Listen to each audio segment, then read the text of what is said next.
Intern ने इसके बारे में मैनेजमेंट से कंप्लेंट भी की थी, फिर भी उस पर कोई एक्शन नहीं लिया गया क्योंकि वो पुरुष था। मतलब जब भी एक आदमी इमोशनली वनरेबल होता है तो उसे तुरंत इमोशनली वीक डिक्लेयर कर दिया जाता है। शादी वाले दिन जब बारात वेन्यू तक पहुंची तो मनीष और उसके घर वालों ने 12 लाख रुपए और एक मारुति स्टीम कार की डिमांड की। अतुल ने अपने ऊपर फॉल्स डाउरी केस और उससे आर्थिक और मानसिक उत्पीड़न की बात कही थी।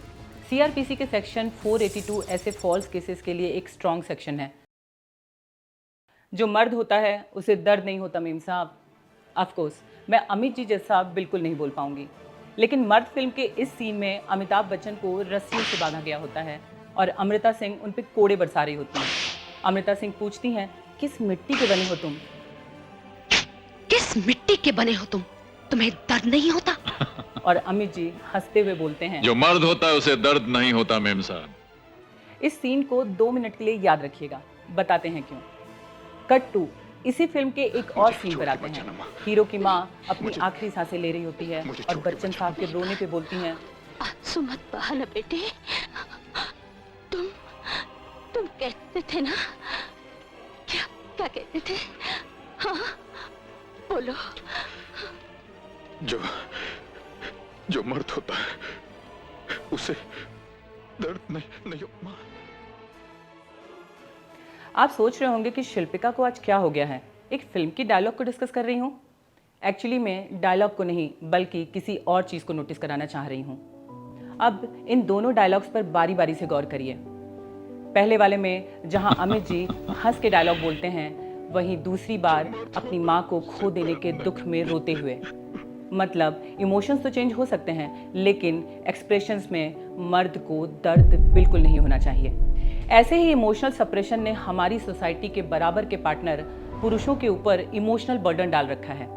अकेले इमोशनल ही नहीं, और भी कई सारे एरियाज हैं जहां ये सोसाइटी में अथॉरिटेटिव पोजीशन होल्ड करने वाली, सख्त दिखने वाली, डोमिनेट करने वाली ये पुरुष जाति बहुत ही बेचारी दिखने लगती है।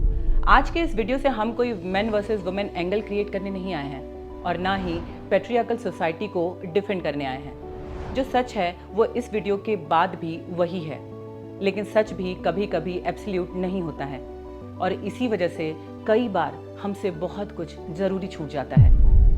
आज इस वीडियो में हम कोशिश करेंगे कि पुरुषों के सोशल और साइकोलॉजिकल वेलबींग के इग्नोर्ड ट्रुथ को समझने की, और इसके साथ ही लास्ट में आएगा शिल्पिका सेक्शन, जिसमें मैं आपको इस पूरे सब्जेक्ट पर अपनी निजी राय भी बताऊंगी। इसलिए आगे बढ़ने से पहले एक छोटी सी रिक्वेस्ट है कि प्लीज़ हमारे चैनल को सब्सक्राइब कर लें। हौसला हमें भी आप सभी के साथ होने से ही आता है।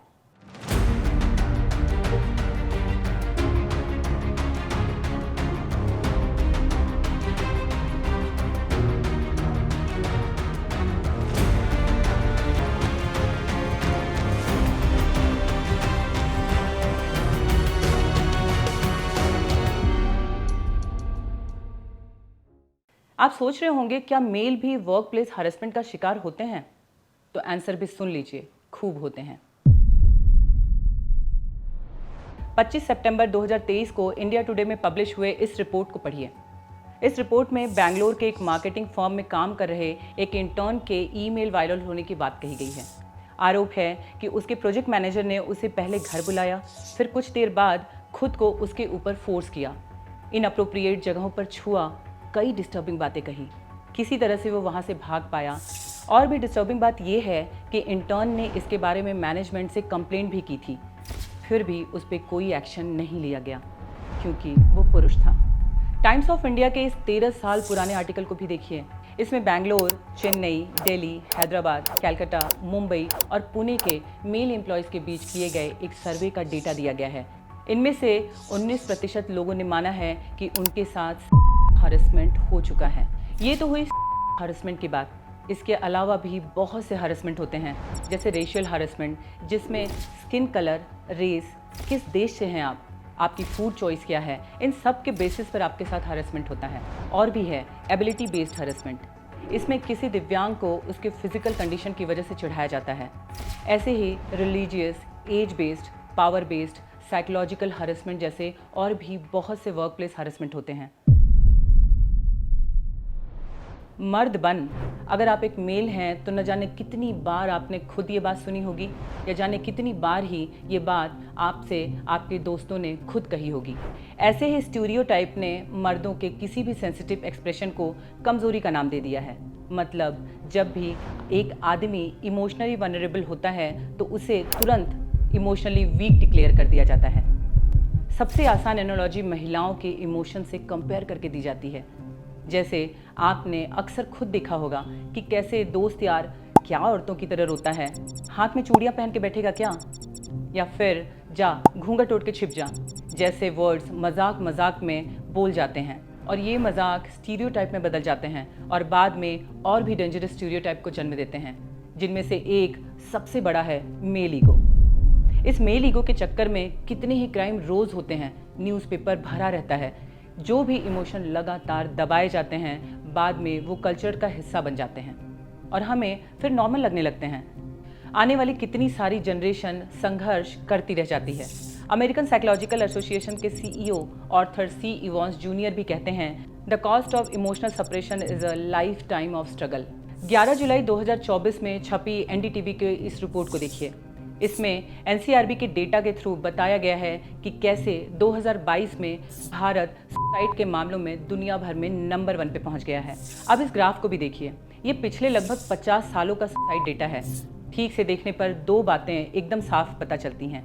पहली कि कैसे रेट ऑफ सुसाइड लगातार बढ़ते जा रहे हैं और दूसरी कि कैसे इसमें मेल और फीमेल के सुसाइड नंबर के बीच एक बड़ा डिफरेंस है। टाइम्स ऑफ इंडिया में छपी इस रिपोर्ट में इसको और क्लैरिफाइड किया गया है। पुरुष महिलाओं से 2.5 टाइम्स यानी 2.5 गुना ज़्यादा सुसाइड करते हैं।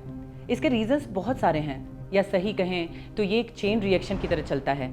एक कारण दूसरे को ट्रिगर करता है और दूसरा तीसरे को। चलिए इनके बारे में भी थोड़ा जान लेते हैं। सबसे बड़ी वजह तो फैमिली इश्यूज ही हैं। केरल में ये आंकड़ा 47.4% है, यानी लगभग आधा।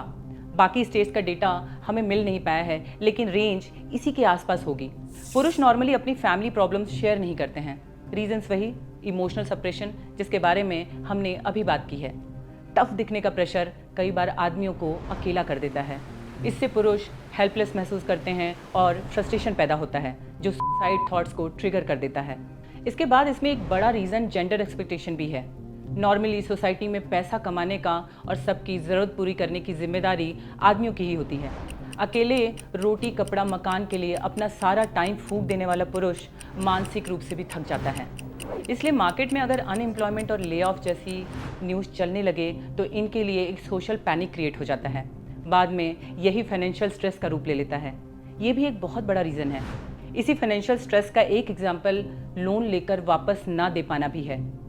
टाइम्स ऑफ इंडिया की इस खबर को देखिए, कैसे सिर्फ 2,000 रुपये के लोन की वजह से एक 22 साल के नौजवान लड़के ने अपनी जान दे दी।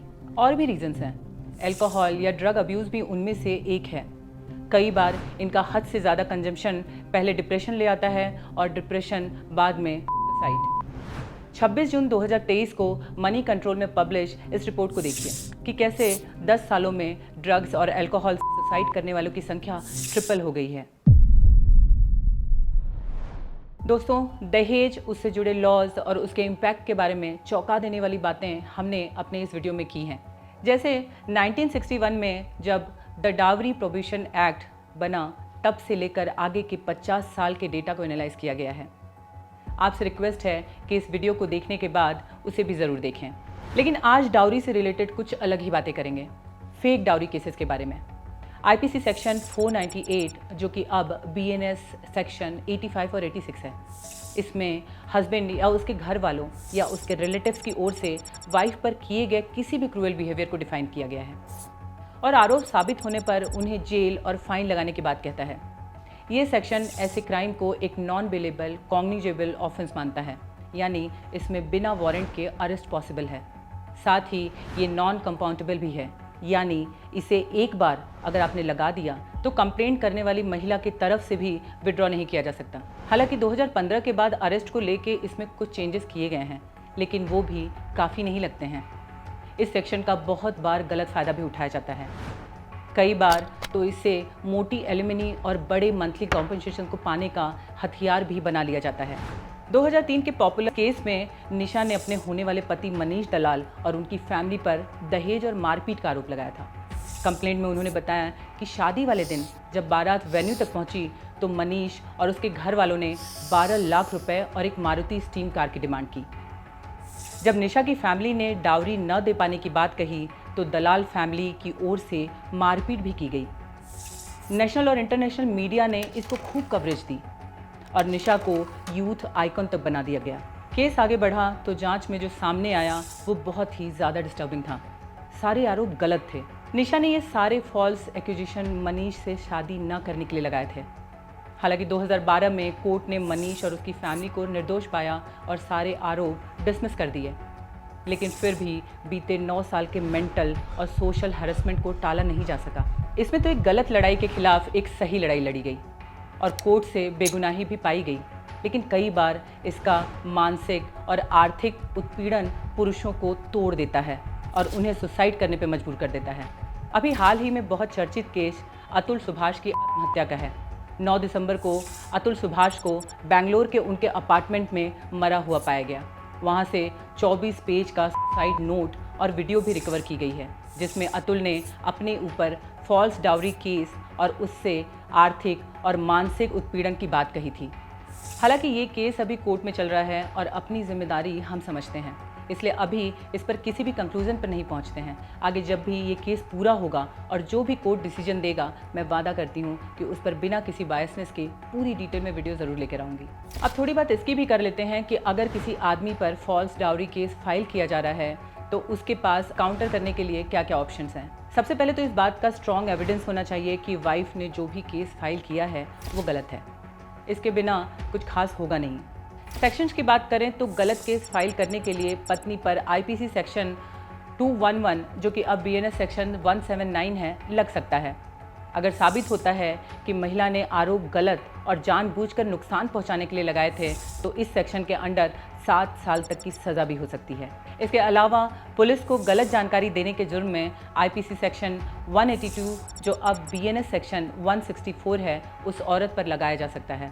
और काउंटर केसेस की बात करें तो क्रिमिनल कॉन्स्पिरेसी डिफेमेशन के केसेस भी लगाए जा सकते हैं। सीआरपीसी के सेक्शन 482 ऐसे फॉल्स केसेस के लिए एक स्ट्रॉन्ग सेक्शन है, जिसमें हाई कोर्ट अगर चाहे तो केस के फॉल्स पाते ही वहीं क्वैश कर सकती है।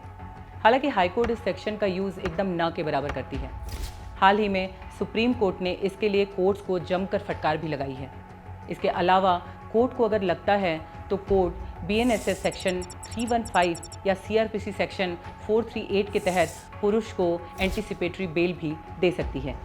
इन सब के अलावा यानी 2024 में कुछ ज़्यादा स्ट्रॉन्ग लॉज नहीं हैं जिसमें पुरुषों को कोई ज़्यादा राहत मिल सके। इससे पहले मैं आगे बढ़ूं, ये बात मैं बिल्कुल क्लियर कर देना चाह रही हूं कि ये सेक्शन पूरी तरह से मेरा ओपिनियन भर है। इसमें कोई लीगल एडवाइस शामिल नहीं है। आप अग्री या डिसअग्री दोनों कर सकते हैं, दोनों के लिए आपका वेलकम है। अब आते हैं मेरे ओपिनियन पर। आपने गौर किया होगा कि शादी जब होने वाली होती है तब तो तलाक के बारे में कोई सोचता ही नहीं है।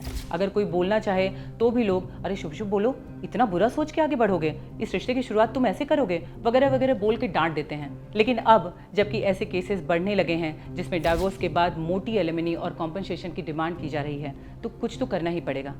प्रीनप्स यानी प्री नेप्चुअल एग्रीमेंट इसके लिए सबसे अच्छा स्टेप साबित हो सकता है।